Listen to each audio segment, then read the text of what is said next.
Hello and welcome to Juicy Scoop. I am recording this here at my house in La Quinta because we just drove back, which is about a 4-hour drive from the Tempe Improv. I just finished 4 shows there. I want to thank every Juicy Scooper, especially the Patreon people that I got to meet after the show. I love performing at the Tempe Improv, even though I fell on my head there. It still is such a fun club.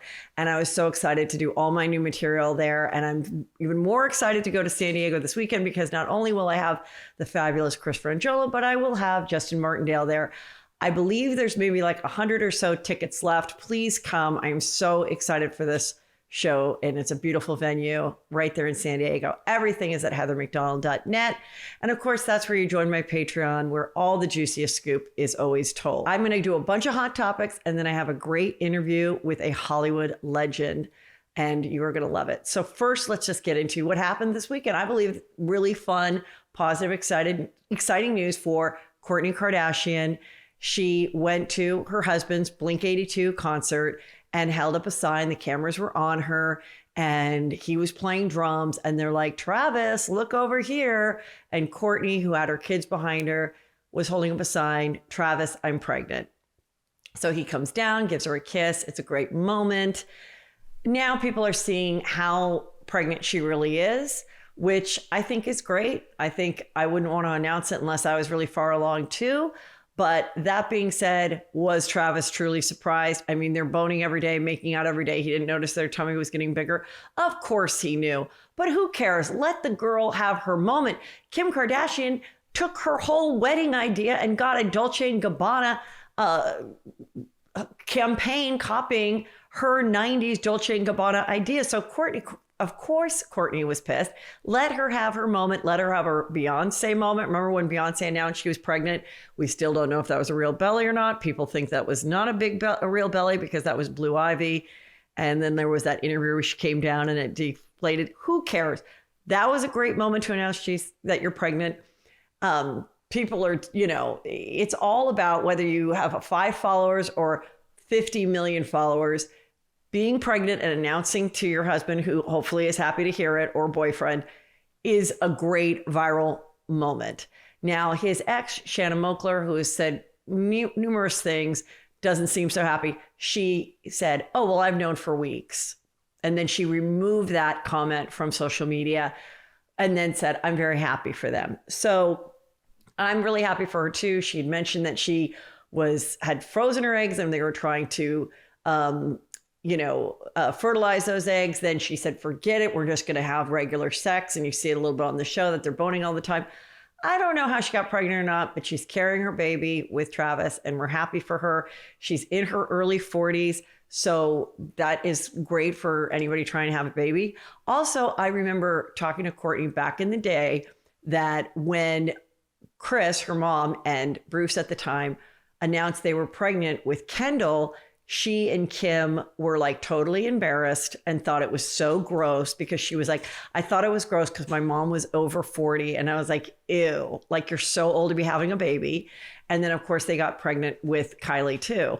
So I don't know, hopefully that they have really good genetics that they can get pregnant a little bit later. And also the girls should be aware of that. But whatever the case is, we're really happy for them. Surprise or not, who cares? Very happy. But you know what? Some people wondered if I was happy about this one. Brody Jenner, who is Caitlyn Jenner's son with Linda Thompson, who was married to Yolanda Foster's ex, who is David Foster. And she was also Elvis Presley's ex-girlfriend. I mean, come on. The genes are Linda Thompson and Caitlyn Jenner. Brody Jenner, I think, is the best looking guy on earth. Spencer Pratt, his best friend, knows this. But I'm happy for him. His girlfriend, who's a professional surfer, she's so cute, is having his baby. And they had a baby shower, it appears. And then he surprised her and asked her to marry him. So I have to be happy for them since I too am married. So it was kind of creepy that I was so into him to begin with. Okay, Jennifer Aniston has been promoting this stuff called Vital Proteins Collagen Supplement. And you've seen it. They sell it at Costco and you're supposed to put it in your coffee. And well, there has been a recall. So nearly 60,000 24 ounce canisters of this Vital Proteins collagen peptide powders may contain plastic shards, specifically pieces of broken blue plastic lid that may have found their way into the collagen powder. So 2 weeks after the recall, Aniston even shared an Instagram video. I guess she didn't know about the recall because she was still posting her Instagram. I mean, it's so interesting, like these huge stars that have huge name brands still have to like do the same type of Instagrams and TikToks that the rest of us losers have to do. But there she was going, years ago, I started using Vital proteins regularly. And the opportunity, when it presented itself, I'm like, I am going to share my secrets to bouncy skin and soft hair. And that comes from collagen. And I freaking love it. It is great. It is good. And there is just, I take collagen every day in my coffee and I drink it and I shine. Well, Kourtney coincidentally was also getting collabs with him too, but for her poosh, whatever. Just be careful if you have some in your cabinet. Costco said very low risk to any consumers. Blue shards probably will help with your fiber and will probably make you go poo, which everybody wants to poo more. So let's not be critical of blue shards in your Vital collagen. Okay, little update on the amazing but tragic story of the 4 children that were found in the Amazon after 40 days. They were in a plane crash and the 3 adults passed, which I believe one was their mother. And it was like 13, I think it was 13, 11, 9 and a baby. And they were lived for 4 days and they're doing okay once they were found. This is the saddest part of the story. The reason they were on the flight in the first place is because reportedly their mother was rushing to go see her cheating husband. She was like, your dad is a cheating motherfucker. Get in the plane. We're going to go and confront him. And then they got in that plane crash. So now the hope is that these kids stay together. Her family doesn't want him to have the kids. However, he is the father. And it wasn't a cheating situation, but this kind of reminds me of Elion, the famous story of Elion. I've talked about it throughout the podcast. This woman left her husband and took her 5-year-old son to go on a boat to get to America from Cuba. And something happened with the boat and everybody died except they found him in a little tube and he was 5. And then America wanted to keep him here safe in democracy. But in the end, he went back to his dad to Cuba. And it was a big thing because the dad is the dad is the dad. Anyway, very interesting story. Look it up. It's a Juicy Scoop American history. Okay. Meghan Markle and Prince Harry, their Spotify deal is no longer. This I've heard it was either between $20 and $25 million. It was a 2-year deal. Because first I was like, wait, how long was this deal? Because it's now ended. They said, we've mutually ended it. But we're so proud of what we put together. That was what the statement was. But now that I've read that they've been doing this for 2.5 years, that I think they did get the full 25 million and it just wasn't renewed. They also still have, so don't be sad for them, they still have their 5-year deal with Netflix estimated to be worth around 100 million. Now, I don't know the deal of that. I don't know if after 2 or 3 years, Netflix has the right to stop that deal and they only get 20 million a year and they only walk away with 60. I don't know, but they, are going to be fine at least for a little while. However, as someone who's been doing podcasting, it'll be 8 years this July 4th, myself, Juicy Scoop. I'm at how many episodes, Drake? 6, 7? 756. So Harry and Meghan, and this was her Archwell podcast, which of course won awards. Why wouldn't it? She did 13 episodes over 2.5 years. 13 episodes.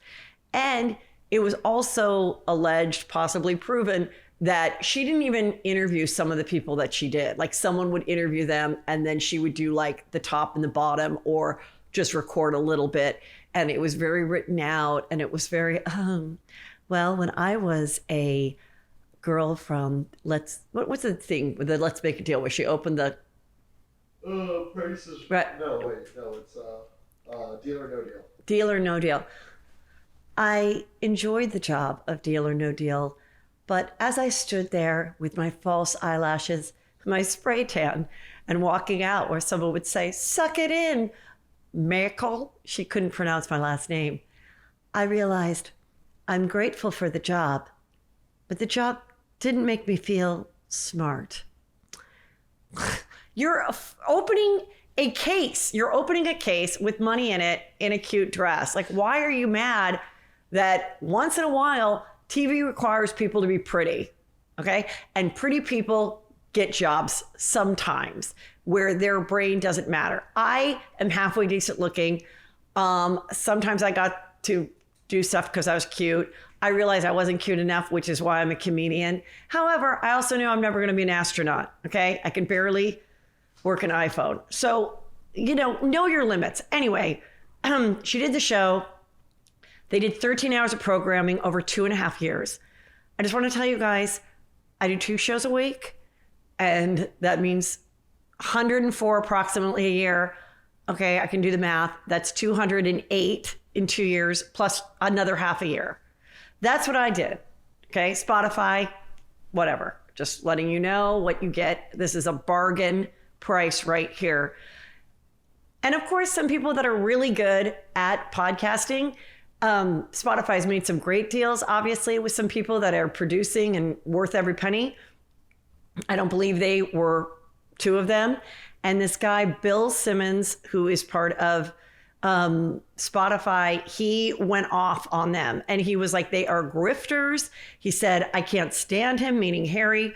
I am so tired. I'm so embarrassed that I have to share Spotify with him. The guy sucks. Everyone. Okay. Then he said, he also said, oh, I can't wait to tell you about the story of when I had to get on a Zoom with him and help him brainstorm a story that Harry could tell, which is what I've said. Like, I don't think they're great storytellers. I don't think they're funny. They take themselves way too seriously. They're not relatable. And the only juicy stories I have is about the royals and that some of the royals were shitty to them. And even those stories, I don't think are that juicy anymore. So I don't know what they're going to do. But according to this report, they said Dior might want to make her the new face of Dior. Who knows? I wouldn't if I was Dior. I think they've lost popularity. Even there's reports that Oprah has kind of been like, okay, you got some stink on you. What happens in Hollywood is sometimes people are all friends with someone because they're the cool person to be friends with. And then they get some stink on them. Right now, Meghan and Harry have some stink on themselves. And guess who's not coming around to have some bread and some croissants? But Oprah. She has not been seen trotting over to their house with some amazing marmalade that she made off her trees to share with Meghan Markle and the 2 little kids and the rescue chickens in the yard.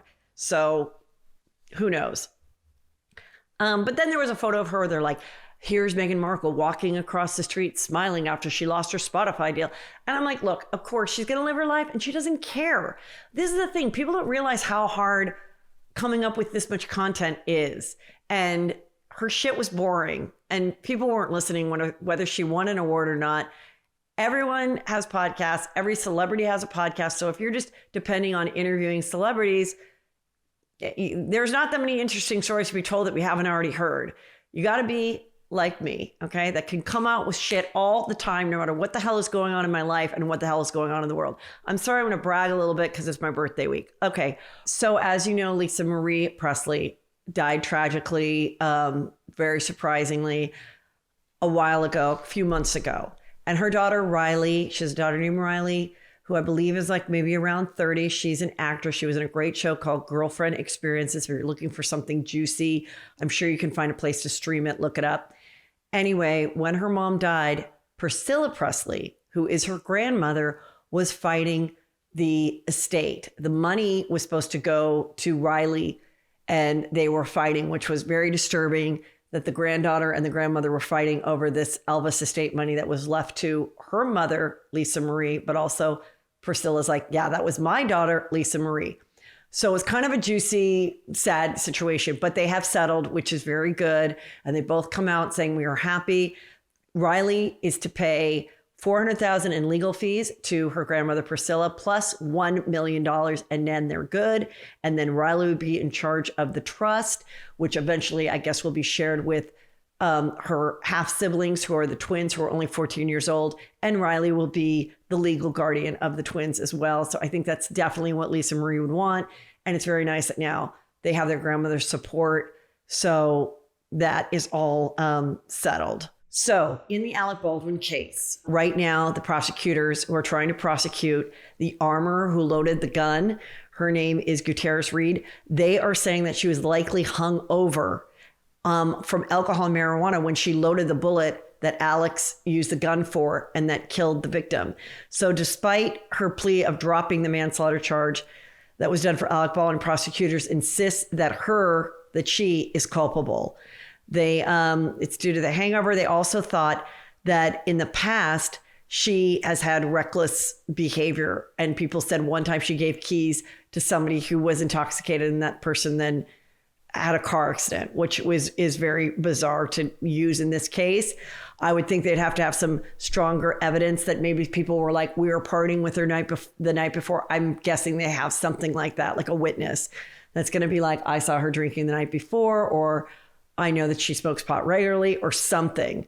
But so she is facing charges. And also they say possible charges against Baldwin are still not completely ruled out. So there might be a lower charge still done. Let's get into some Real Housewife news scoop. Okay. So I thought the Real Housewives of New York that are in St. Bart's this week were making $100,000 for the week. No, it has been revealed they are making $250,000 for the week each, or at least the top people are. However, that comes out to like $27,000 a day to party in St. Bart's. And as you know, they brought back Kristen Taekman, who was the Pop of Color girl. And it kind of came out of nowhere. Of course, we have Ramona, Luann, Sonia, and Dorinda. Those are like the legends. We brought back Kelly Bessimone, and then we have Kristen Taekman. And a lot of people thought that was strange. I didn't, because when I had Ramona on my show, I asked her, was there anyone that you didn't get along with? And she goes, you know what, Kristen Taekman, I thought she was a little boring. I really didn't get her. I didn't understand why she was on the show. And then lo and behold, after 2 weeks of my episode being out, Kristen Taekman gets hired. Now, someone could come forward and go, no, she was in negotiations before your episode. I don't care. I'd like to think that Bravo is listening to my show and I'm giving them great ideas. So hopefully they're having a great week and we get to see some fun. Meanwhile, I think it's kind of interesting that Bethany Frankel is still doing all her TikToks of going to a dollar store and having an orgasm over finding red vines that are delicious or a lip gloss for $2 and then being like, this is next level. It's elite.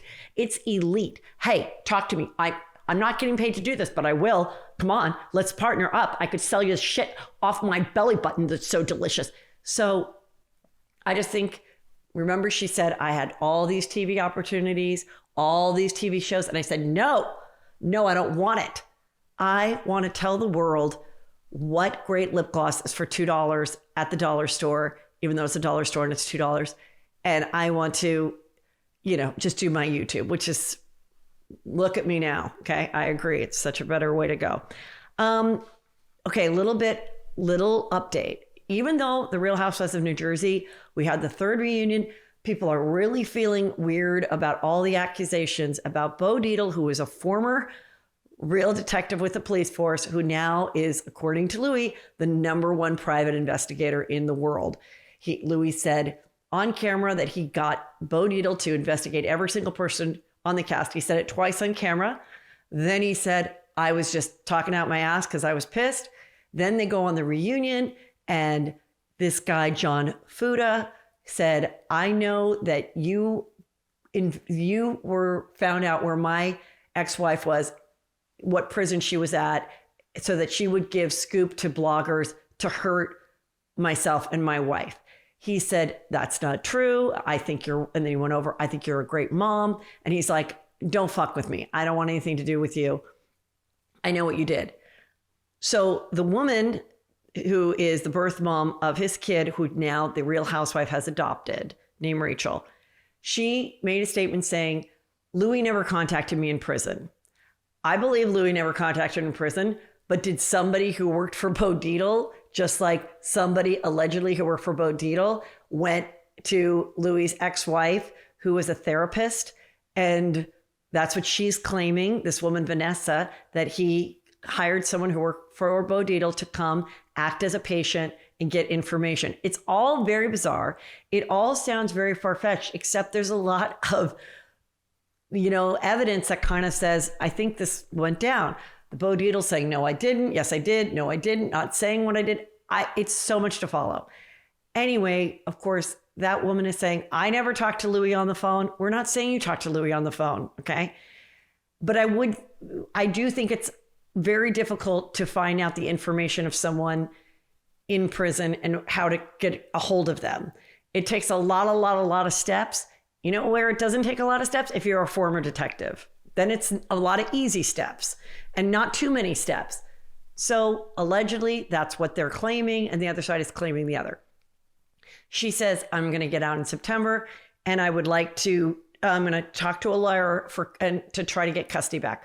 Well, the stepmother already adopted him, and he's 16 years old. So I hope that you're able to forge a relationship with your biological son. I'm sure that if you're well, they'd be happy with it. But I don't think this 16-year-old is going to be like, yeah, I haven't talked to you in years. I'm going to, please just let the kid finish his high school and go to college and not complicate things. But this is not looking good for Louie. Meanwhile, Louie and Teresa were at some great event in Tampa, posting, having the time of their lives, dancing and having fun. There is a account called Your Moms Are Watching. That woman allegedly is the one who found out, if you're aware of this, that there was this whole smear campaign against Margaret, orchestrated by people that Louie hired to screw up her huge Walmart deal. This woman, Your Moms Is Watching, let Margaret know, and then Margaret let Bravo know, and there was police reports written, and Your Moms Is Watching did an affidavit to the fact that she knew the people that were hired to do the smear campaign, and the communication was there. When all that came out, and when they were able to stop it and save Margaret's deal, Margaret then sent a gift card to Your Moms Is Watching for $500, in which that woman allegedly bought a pair of sunglasses and was like, great.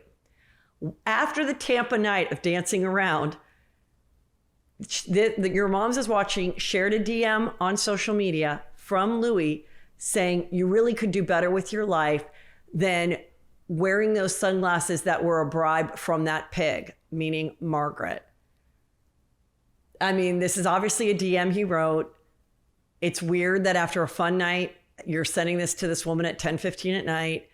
It's just not looking good. I don't know if this woman is scared now that she's being threatened by Louie, but it's all just giving everybody an ick factor. This is so New Jersey. It's like, in some ways, it's like, this is so New Jersey that people know private detectives and threats, and all of you better watch out. But on another hand, it's like really making the viewers feel weird and uncomfortable. And how deep does this go? And people are worried for Teresa. Other people are like, stop it. They're happy and in love. Leave them alone. All this is all just lies to, make them look bad. It's a lot to take, and a lot of people are talking about it. So we'll see. They still have yet to say when they're going to start filming or who, in fact, is coming back. Meaning, along with more divorce stuff, the Kroy and Kim thing of Atlanta is horrible. They are continuing to live in the house. His $400,000 Rolls Royce, in which she was making payments for, I guess it was coming out of her account. It has been, taken back, because he wasn't paying the $5,000 a month for it anymore. So that has been repossessed. And his lawyer continues to say, yeah, this is what happens when you overspend, because Kroy's strongest argument is that he has evidence that she spent 1 month, $127,000 gambling. We have video of when they had the show together of the two older girls talking about how much she gambles and how much she loves to gamble. So we know that that is a part of her personality. That's something she does. Both the older girls wished Kroy, their stepfather, a happy Father's Day. And so, but they're all living under the same roof while they work out this divorce. There are still some people that think this is bullshit. I disagree. Some people think this is bullshit and they're trying to sell everything they can because eventually they're going to have to file for bankruptcy and it's better to sell it before that. I don't know. I definitely think that they have grown to hate each other a lot. And there is no way that they're getting back together when they've accused each other of not being good parents. She says he smokes pot and she wants a part of his hair to test him. He says she drinks and gambles. So once you get to that place where you're accusing each other of not being a good parent, I don't believe that you can ever come back together. Meanwhile, Kevin Costner says, my wife and the kids need to get the hell out of my house. They've been married for like 17 or 18 years. They have 3 preteen to teenage kids. But he said after his last divorce, he made sure he had a prenup that said if he ever broke up with this wife, who is named Christine, that she would have to leave the house. The same thing is what Lisa and Lenny of Miami said. Lenny said, our prenup says, if we ever break up, you are to leave the marital premises. She is staying put. She just threw a birthday for her daughter turning 4, and she had thousands of dollars of black and gold balloons up a staircase, which I have never hired a balloon person. I like the look of it. I'm sure it's a very hard job to do if you're a balloon person. It seems like an enormous amount of money, and I don't know what the hell you do with those balloons after, but I guess pop them, which would be very annoying. Anyway, getting back to this. So he's saying she's got to get out of the house too. She is saying no. This is a request for order, and it seeks to kick out Christine and their 3 children out of the house that the children have lived in their entire lives. That's what her attorney is saying. And Christine has taken the position that she will not move out of Kevin's separate property residence until he agrees to various demands. So she's being smart. She's like, I'll move out.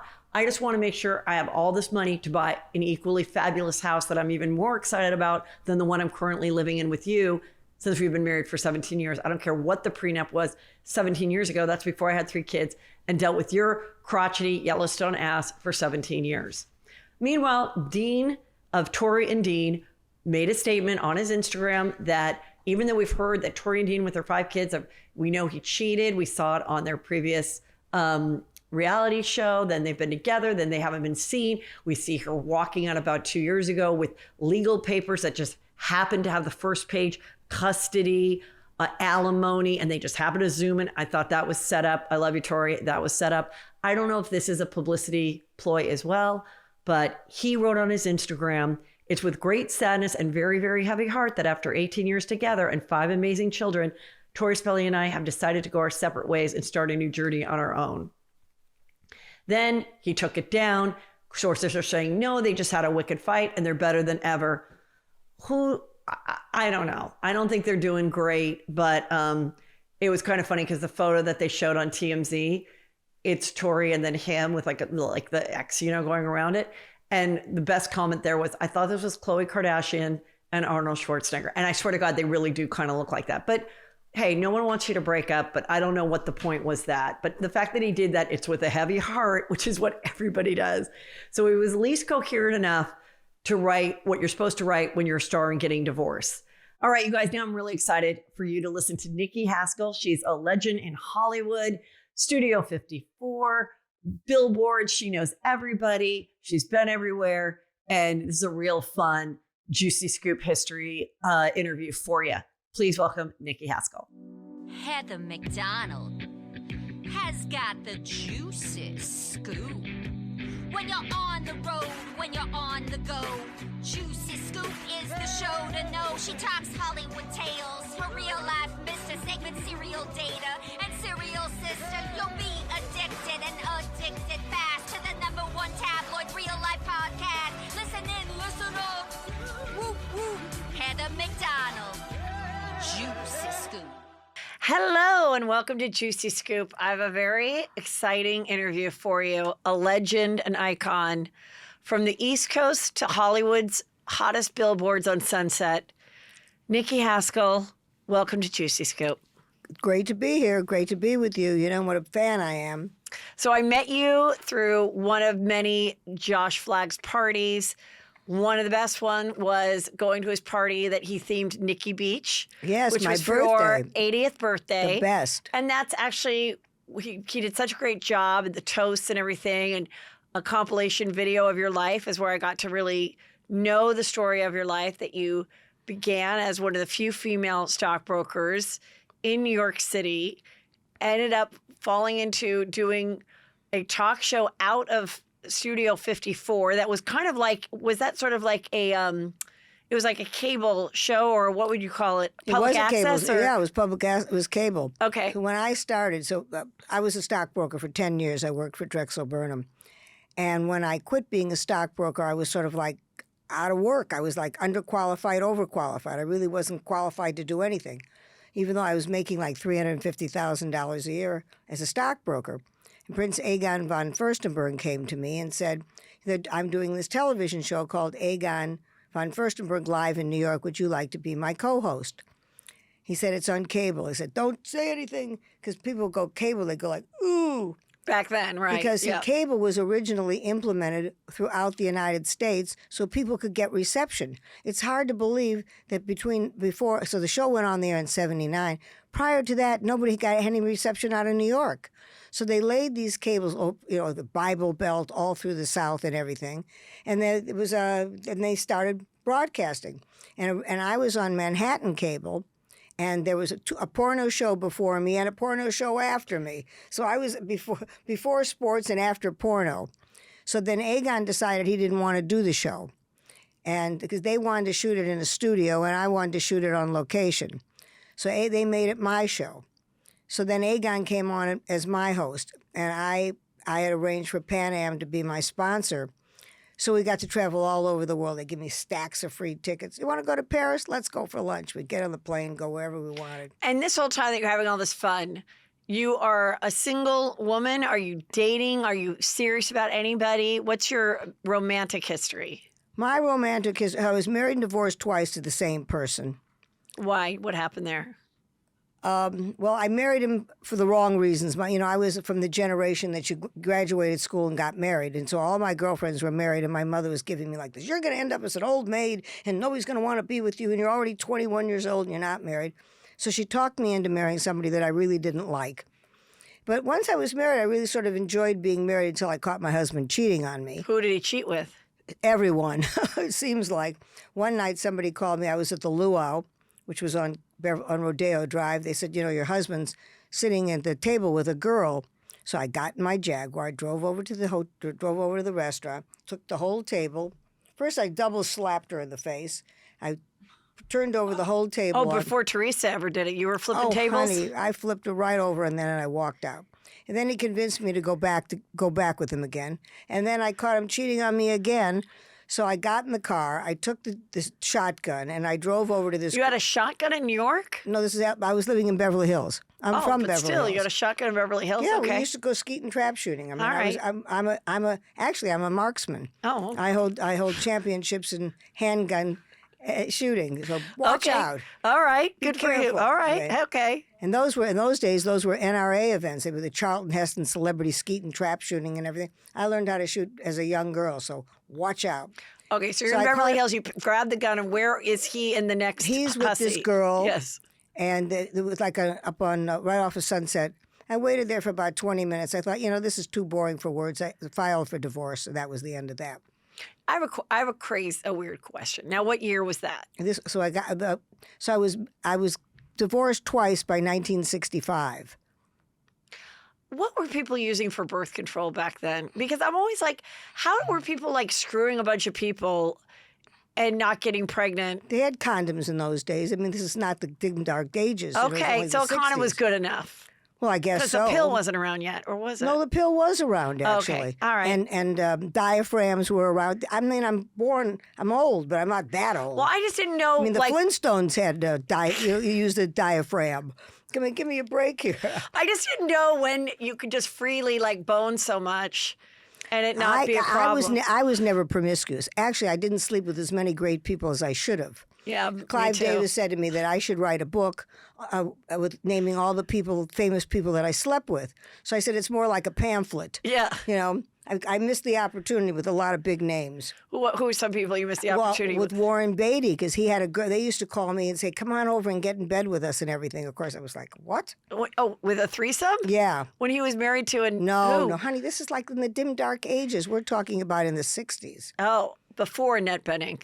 Way before Annette Bening. Okay.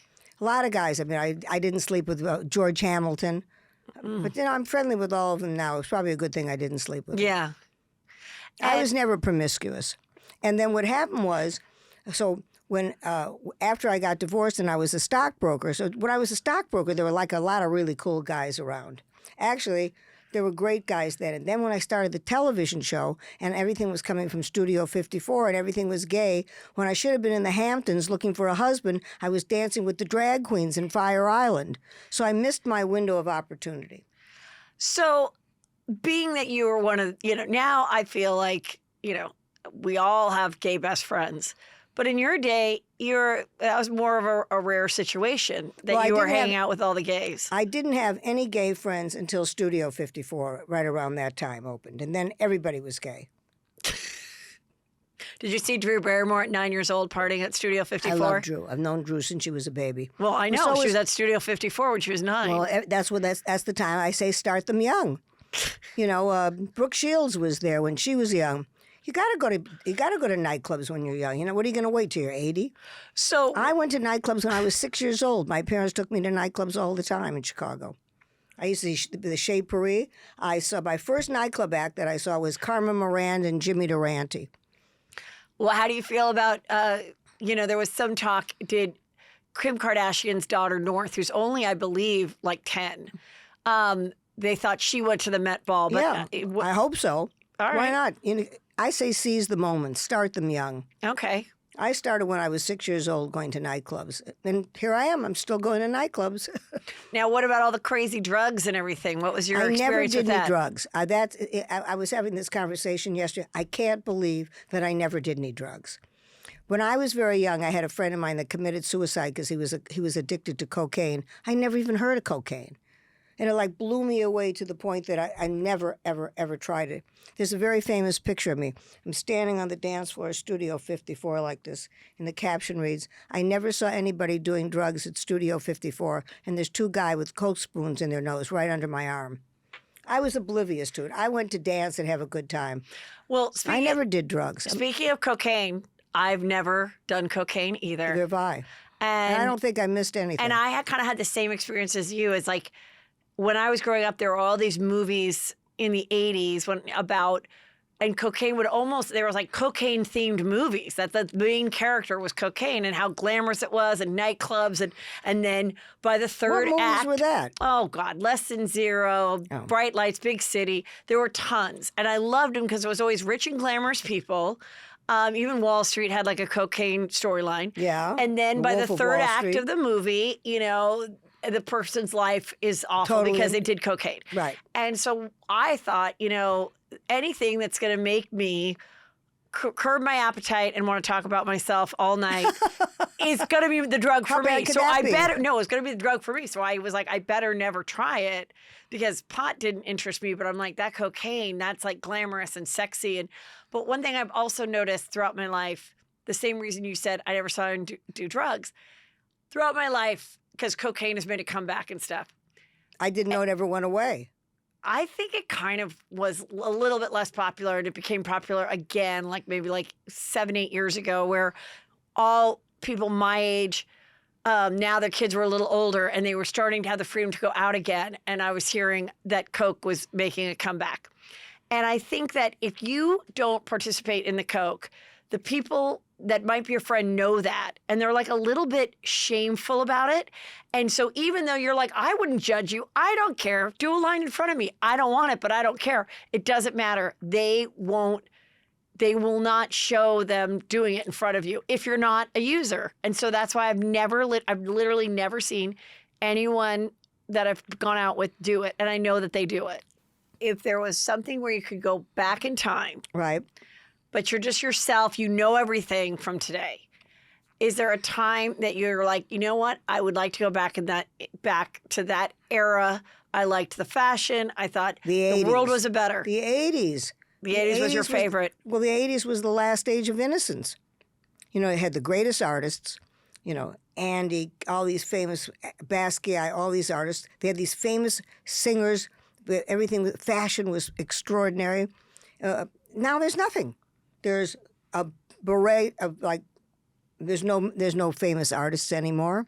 They're all not leftover, but they're all part of the 80s. You know, whether those are the stars of the day.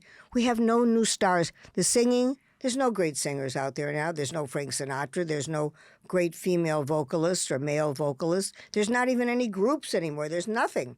People are out there. It's such a horrible time. And, you know, music, music has always moved the generations. Like after World War I, it was the jitterbug, it was the Charleston, there's always music and dance that motivates each generation. There's nothing now. There's no clubs to go to. There's no place to go. People are looking at each other. Should we go out? Where are we going to go? Well, you know, I don't want to go there. And there has to be a resurgence of an energy for the younger population because there's nothing for them to do. Speaking of music in the 80s, do you think Michael Jackson was a pedophile? First of all, Michael Jackson was a friend of mine. I know. I'm just asking. Yes, I do think he was a pedophile. You know, actually, unfortunately, I saw it very early on when I gave the party at Studio 54, and he came with Manuel Lewis. Yes. Manuel Lewis. Webster. Yep. Bouncing him on his leg. You know, it was very obvious. It was, you know. And then I'll tell you a really terrible story. Yes. Came to a party. This is maybe 6 months before the shit hit the fan. And Which time? It hit the fan time, twice. I know, but the last time. And he had all these kids with him. Now, the first all the other So he wasn't a father yet? Or was he a he father? was a father. The kids were with him. Oh, those were the kids with him. Okay. His own kids. No, his own kids weren't with him, but he had a bunch of kids, a bunch of young kids with him. All right. And there was this kid sitting on his lap, had a little suit on, a little hat, you know. And there was a woman sitting over on the side. I said, "Who are you?" She goes, "Oh, I'm the mother. I'm his mother, this little kid's mother." And she was with her daughter. And I said, "And where do you live?" She said, "I live at Netherland." I said, "You live at Netherland?" So I went up to my friend who was very close. I said, "Be careful of this woman. There's going to be a problem." And 3 months later, this kid was the one who came in, and the mother was, well, it was a very slippery slope. Well, I think. I'm friendly. But I mean, do you think two things can be true at the same time? Yes, she probably was somewhat aware, almost pimping out her son. Yeah. And yes, the son most likely was a victim as well. Absolutely. Yeah. Oh, absolutely. I mean, and you know, it was interesting because when the play opened, you know, when MJ opened on Broadway, Right. I have a lot of friends that put money into Broadway. And then that movie came out, Leaving Neverland, right before the play was going to come out. Right before this. So when I went opening night, there were a lot of people saying, "Why are you going to a play for a pedophile?" and everything like that. And actually, Paris was there, Paris Jackson. Mm-hmm. And she was in tears, you know, when she saw The protests. the protesters there, okay. And after the play, because they really don't touch on that at all in the play, you know, they're, you know, little nuances, but they stopped before that happened. And I thought to myself, wow, I don't know how is this going to be received? Huge hit. His music will live forever.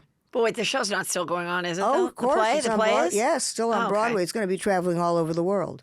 Okay. So I'm saying, outside of the United States, he's the biggest selling entertainer there is. Did you ever believe that he really was dating Brooke Shields?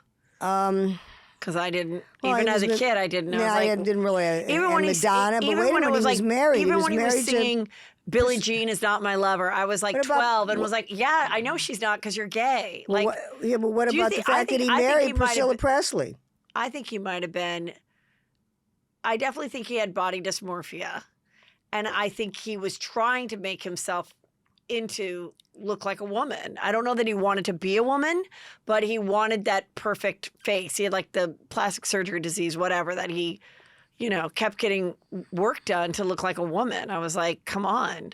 He wouldn't be the first one, No. you know. But I'm saying he was so talented, and I mean he had a terrible childhood. Yes. And the first time I met him, I had done a dinner for Yul Brynner when he came to Broadway the last time when he did King and and I. And he and Michael Jackson were best friends because I gather that during their time on the road, with Michael performing and with that they became great friends. And this was at the exact same time when they were launching Thriller. So everybody said, Michael Jackson's coming to the party and Michael Jackson's coming to the party. Well, if you've given parties, the last thing you're going to tell anybody is that Michael Jackson is coming, because if he doesn't come, then the party sucks. Then it's like, how could you not, So I knew he was coming that afternoon because they gave me a whole list of juices that he had to get from this stand and that stand. I had it all decanted when he came in and said, I was shocked when he came in. You mean juices to drink? Yeah, he was, had orange juice from this place. I wasn't going to put, I had the whole set done like The King and I. I'm not going to put cartons of, orange juice on the table. So when he walked in, I had everything decanted in the Yes. And then he had just launched Thriller, and he had the video. Nobody had videos in those days. Right. We went up on the bridge of Studio 54, and they dropped the thing, and they showed Thriller. I thought the people were going to tear their hair out. It was really one of the most exciting evenings I ever spent. Right. Just launching that, being part of the launch of Thriller. Wow, I know. I remember that. Now, who do you think killed Epstein? I think somebody killed Epstein. Mm-hmm. I would bet all the money on the fact that he did not commit suicide. I knew him. Okay, all right, tell that story. I wasn't a close friend of his. I hope Actually, not. It's so bizarre. In the documentary, maybe I took one picture with him my entire life. It's in the documentary. Right. So he lived around the corner from, like Yes. you said, oh, you were friendly with my... He lived right around the corner from me on 67th Street. In New York. And I met him right at the beginning when he first went to work for Leslie Wexner. Do you think they were lovers together? Yes. I don't know for a fact, but you don't actually give somebody a $62 million townhouse because they're a good dancer. Right. And he gave him power of attorney over everything. He was Right. in charge of everything.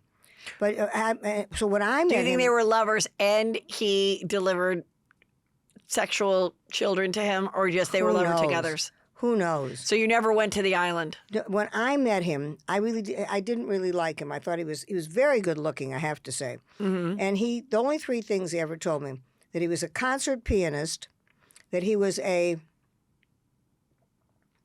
don't know what you call it, he was a corporate spy. Like he would go to work for these big corporations, finding how people were stealing money inside the corporation. Okay, and something else he told me. And one night I was invited. This friend of mine gave this big charity event every year, and for some reason he asked me if he could go with me to this event. So I took him to the event, and about 20 minutes after he's there, he says to me, "Well, I have to leave." So what do you mean you have to leave? He said, "Well, just look at it as if I'm a doctor and I have to go make a house call." I said, "Well, why did you come?" I said, "I could have invited someone else." And the next day he sent me flowers, but I never spoke to him again. He was not my favorite. But, Oh, but good. the pedophile thing didn't have... What about Ghislaine? Ever hang out with that girl? I never met her. She must have been totally mesmerized by him Yeah. because she wasn't a dumb woman. And I think he just... No, she wasn't. She I was, think he had a this- sex trafficker. he was he had like a Svengali thing over people. But I really wasn't... I didn't like him. So you never heard anything? Like during the time, did you hear, oh my God, these people are going over to, Never. Epstein Island and stuff? No, I missed the whole thing. In fact, when he got arrested the first time, I was shocked.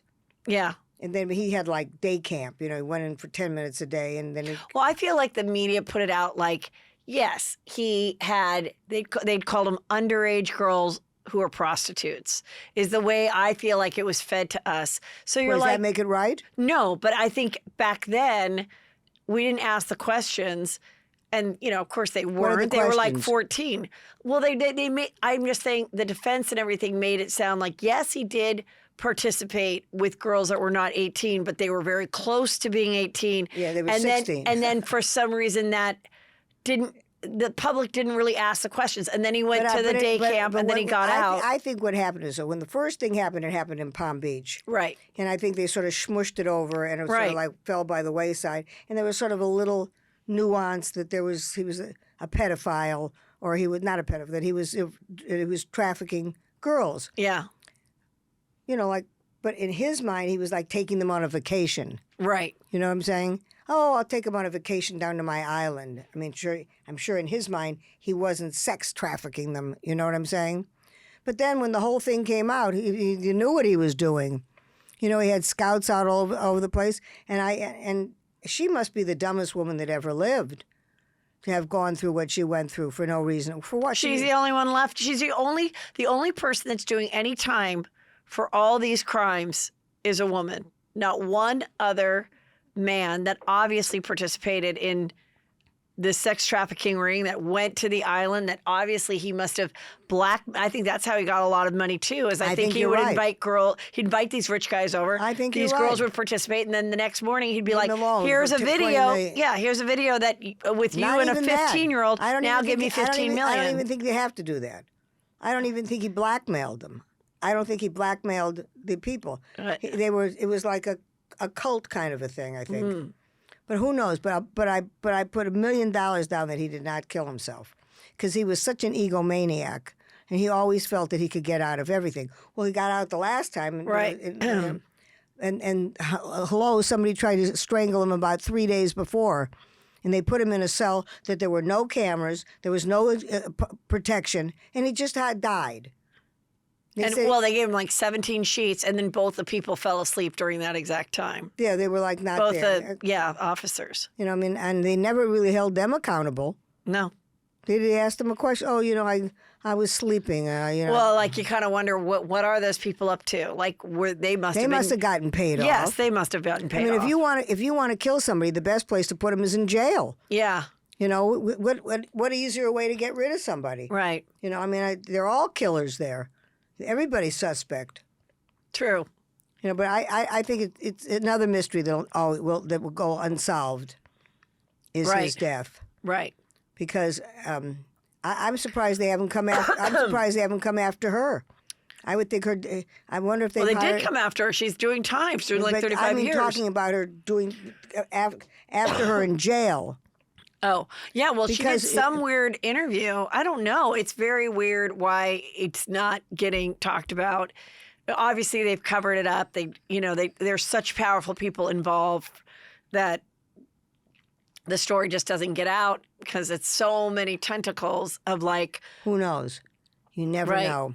We live in very, very desperate times, and I would think that her life would be in danger. She's the only one that knows. She's got the copy of everything.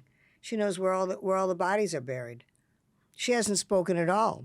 but she's really- also, I mean, that's what's interesting because she's got nothing to gain by telling because she's still going to do her time. The time to have told would have been before the trial and tried to do a deal.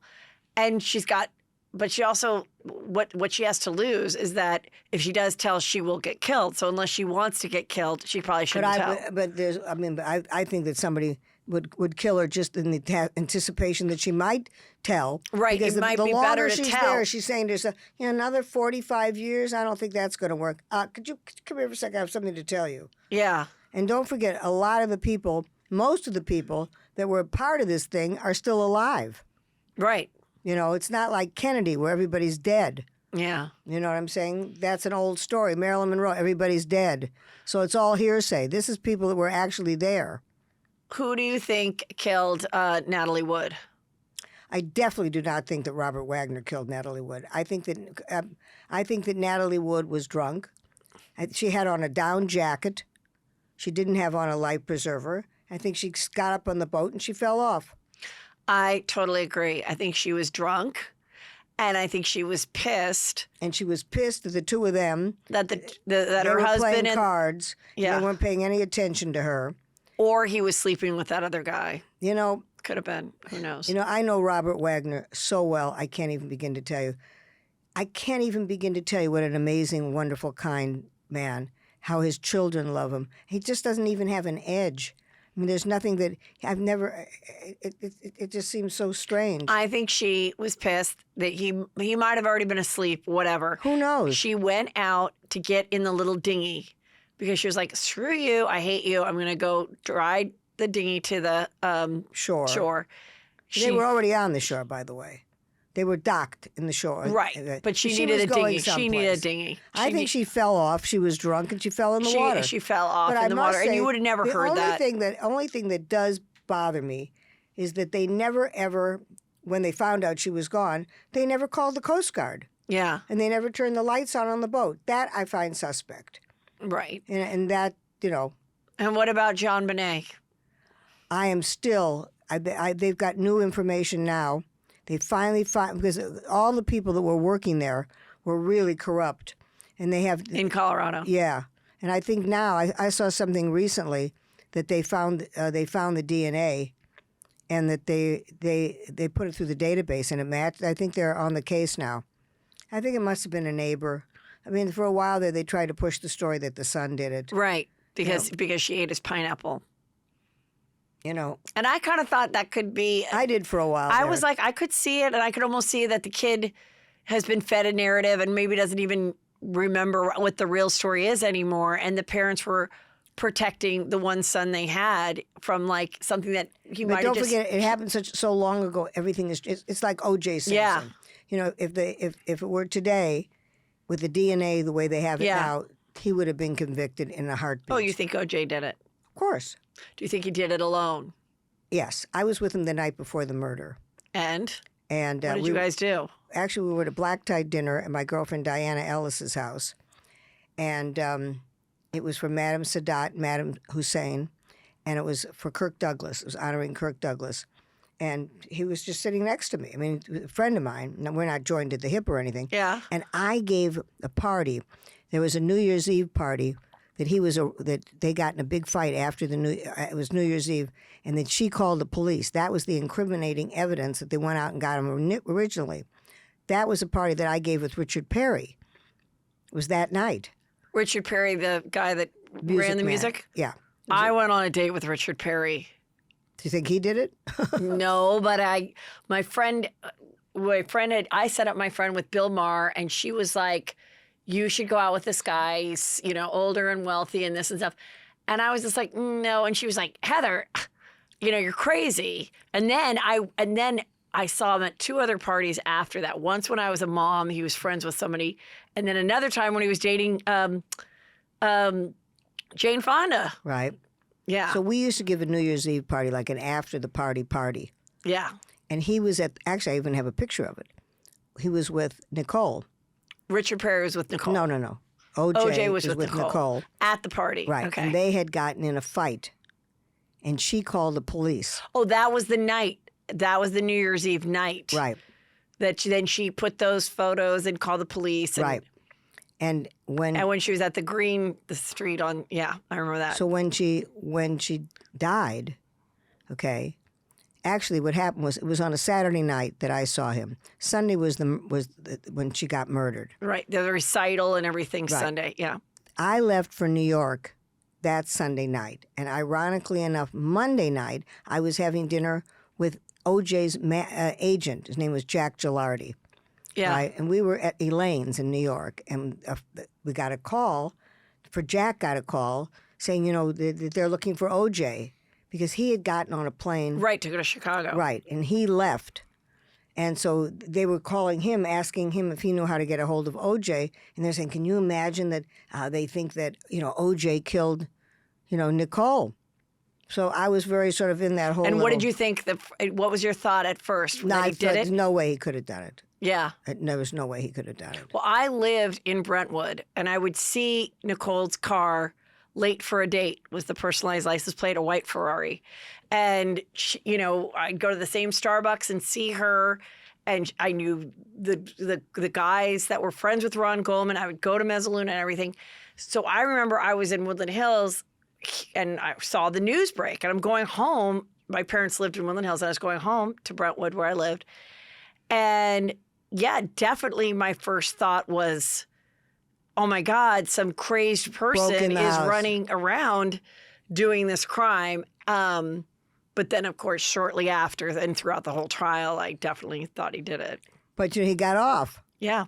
But that would never have happened today because all of the forensic blood that they got, and the glove thing was the biggest bullshit. He put rubber gloves on before he put on gloves that were soaked in blood. There was no way he could have ever had a Right. rubber.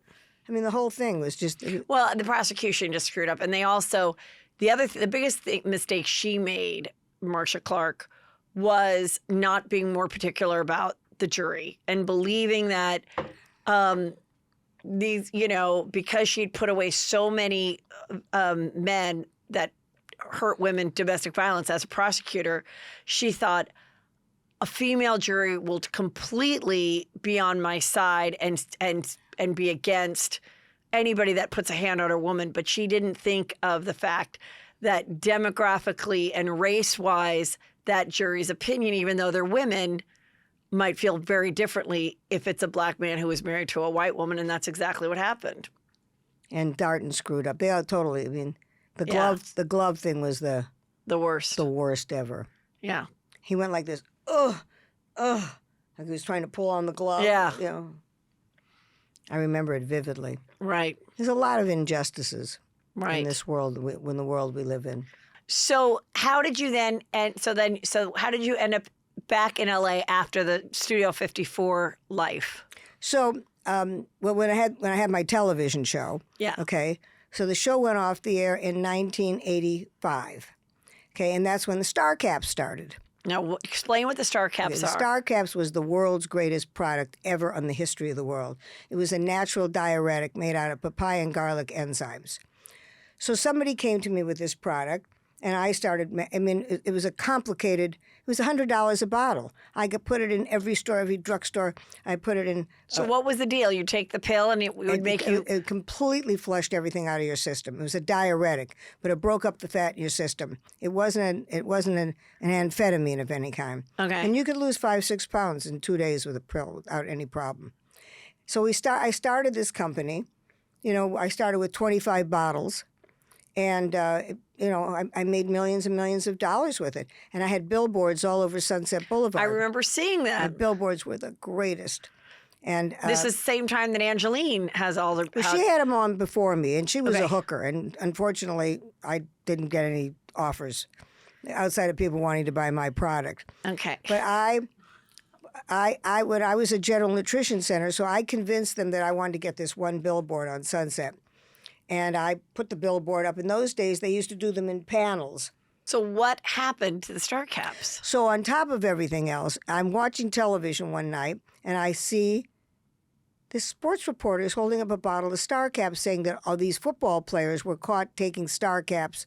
See, what happened was all these football players take steroids. Right. Okay, so the only way that they could get the steroids out of the system was to use the Star Caps Got it. because it was a natural diuretic.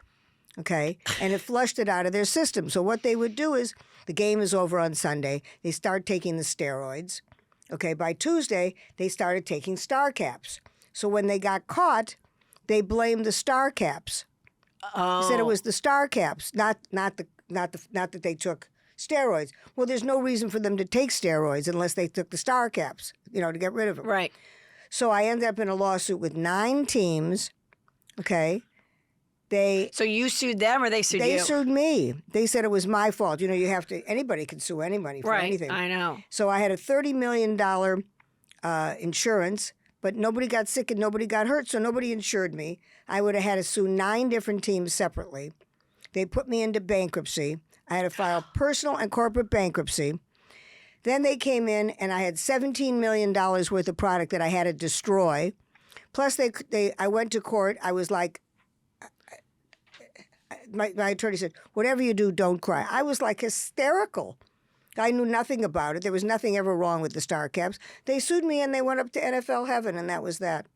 And they completely destroyed my life. I remember. So what was like the last year that anybody could get one? Like 2009. Okay.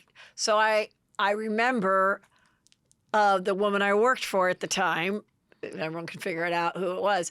She was like, you got to get me these. They're going out. You get me as many as you can. They used to come over to my house with rolls of hundreds. Yeah. But then the problem was I put all the product in storage, and then I had to destroy $17 million worth of product. They how did they know that you were destroying it? I had to have a person come there.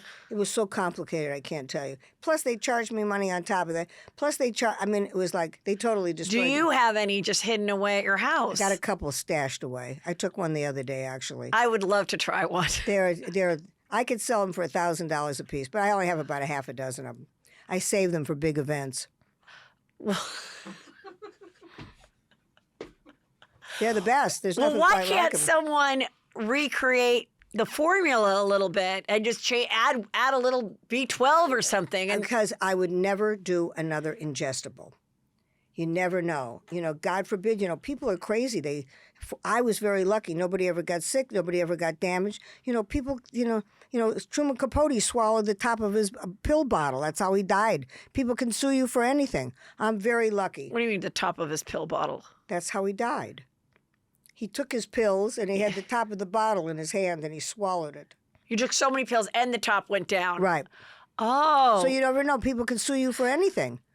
How do you feel about the Ozempic craze and everything going on with Listen, that? I'm the first person to say anything you have to do to lose weight, you lose weight. But that's going to be, it's tough to lose weight. I wrote 2 books on dieting, and I've been on a diet since the day I was born. I was born on a diet. So everything I eat, everything I do, I watch everything I eat. But, people aren't brought up that way anymore. We're a pizza, pasta, candy society. I don't eat anything fattening, but I'm a cookie, candy, ice cream person. I like sweets. I remember being at a party in the Hamptons and this woman was like late 60s and just very thin, flattest stomach, no pooch, nothing.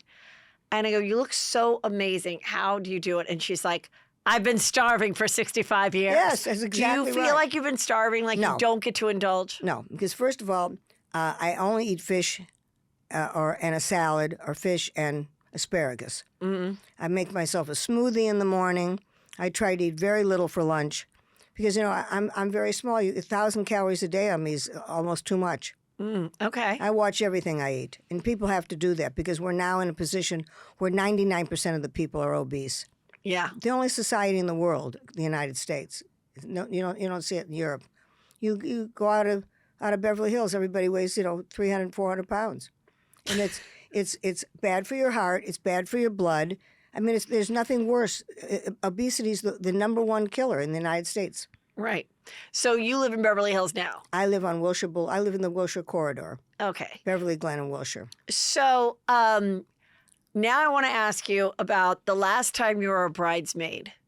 The last time I was a bridesmaid, Wasn't it? I'm big in the bridesmaid department. I've been a lot of Well, bridesmaids. I'm referring to the wedding you told me about when Ivanka Trump married the Italian guy. Oh, Ivana Trump. Ivana Oh, Trump. Ivana, her last marriage. Oh, Yes. She got married at Mar-a-Lago, Yes. and Donald was there. And everybody wore pastels. All the girls wore pastel dresses, and all the men wore white suits. And up until 5 minutes before they got married, I didn't think they were going to get married. And the whole week prior to that, I was staying with Ivana at her house, and they fought every minute of every day about the wedding, about this, about that. And every 5 seconds, Entertainment Tonight would call and say, "Hi, is everything okay?" Because they paid like a fortune to cover this wedding. And it was I don't know how they ever made it down the altar. It was just disastrous. And how did she meet this guy? And what was the age difference and stuff? Well, he actually, a friend of ours introduced her to him. I remember the first time I met him, we were at a costume party, and he was dressed like a pirate, which was perfect. Yeah. He was a pirate. And the wedding, so he got up and, sang a medley of his hits for her. He was a terrible singer. But he had hits? No, I'm being facetious. Oh, okay. Oh. And then the kids got up, and Ivanka and Donnie and Eric, and Yeah. Donnie Jr. said, we want to wish you all the happiness and health in the world, but we just want you to know, we're in the construction business. And you better be careful, because if anything happens to our mother, he said, just remember, I have a 45 in my pocket. he says that? How old was he when he said it? Donnie, Yeah. he was married and had kids. Oh, he said that at the wedding. Yeah. Okay. He said, I just remember, I have a 45 in my pocket. That's the toast? That was the toast. And people, and there were a lot of Europeans there. Right? Because this guy was Italian? What was his deal? He was Italian. And was he like a gigolo? Like, Yes. how did they meet? So he was like a kind of a gold-digging dude. Got it. Okay. His meter was running. Yeah. And what was their age difference? You know what Ivana used to say? I'd rather be a nursemaid than a babysitter. She doesn't like old guys. You mean she'd rather be a babysitter than a nursemaid? Sorry Okay. about that, guys. Yeah. But Ivana was much younger. Ivana was in her 60s when she married him. Yeah. Maybe he was 20 years younger, 18 years younger. But Joan... 23-year age difference. Okay, so call me a liar for 3 years. No, we're not going to. Joan Collins' husband's 38 years younger than she is. Yeah. And actually, he's gotten to the point now where he's actually looking a little bit older than she is. She's sort of aged him. Yeah. And at the time I was dating someone that was in his early 20s. Great. Good for Why you. not? Why not? Why not? So I've always had a lot of cute, young, handsome boyfriends. I walked into a party recently, and this woman, and had like a hat on and sunglasses, and my son is 6'4" and 20, and he had a hat and sunglasses. And I walked in, and I go, "Oh, hi." And my husband hadn't even arrived yet. And the woman goes, "Oh, is this your boyfriend?" And I was like, Drake. I was so happy, that someone thought that. But it was because she had quite a younger boyfriend. So I was like, good, let this trend move on. Yeah, I think it's great. I remember when I used to take him shopping, they'd say, your son is in the dressing room. I'd say, no, he's my boyfriend. Yeah. Well, now they say my son, they think is my boyfriend. That's cool. So thanks to women like you and Ivana. Well, Nikki, this was so juicy, and I just, could talk to you forever. Tell everybody where they can follow you and all your great advice and juicy stories. So I'm on Instagram and TikTok, Big Nick BH, and Facebook I'm at Nikki Haskell, and I love you if you follow me. I follow everybody back, or most people, and I'm really enjoying what I'm doing. To me, it's giving me a whole new lease on connecting with the younger generation. So let me know if you like it. And if I ever am nominated for anything or have the biggest night of my life, can I call you and get one of those star caps if I just am really if you play in your a cards jam right. and the zipper isn't going up? Play your cards right. You never know. Okay, thanks. I can't guarantee you. Okay. But there's a possibility. All right, thanks.